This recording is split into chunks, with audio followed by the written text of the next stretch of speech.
কাল 6/1/2025 জাতীয়করণ নিয়ে এক দফা দাবি মাদ্রাসার শিক্ষক শিক্ষিকাদের। রাজধানীর শাহবাগ এলাকার প্রত্যেকটি মোড়ে মোড়ে অবস্থান করছেন পুলিশ। এই সমাবেশে পুরুষ শিক্ষকদের পাশাপাশি রয়েছেন নারী শিক্ষকরাও। তাদের দাবি, প্রাথমিক স্কুলে যেমন সুযোগ সুবিধা দেওয়া হয়, মাদ্রাসায় যেন একই সুযোগ সুবিধা দেওয়া হয়।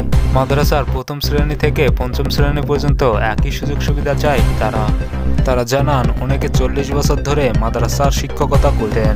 তাদের পরিবার পরিজন নিয়ে অনেক কষ্টে আছেন তারা।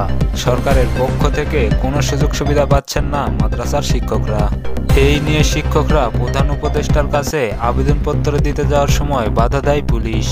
তাদেরকে লাঠি পেটা করেন এবং তাদের উপর গরম পানি ছিটিয়ে দেয় পুলিশ।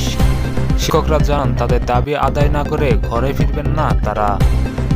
প্রিয় দর্শক, প্রতিদিনের নিত্য নতুন নিউজ পেতে আমাদের ভাইরাল টপিক এই চ্যানেলটিকে সাবস্ক্রাইব করে আমাদের পাশেই থাকুন। সবাই সুস্থ থাকুন, ভালো থাকুন, আল্লাহ হাফেজ।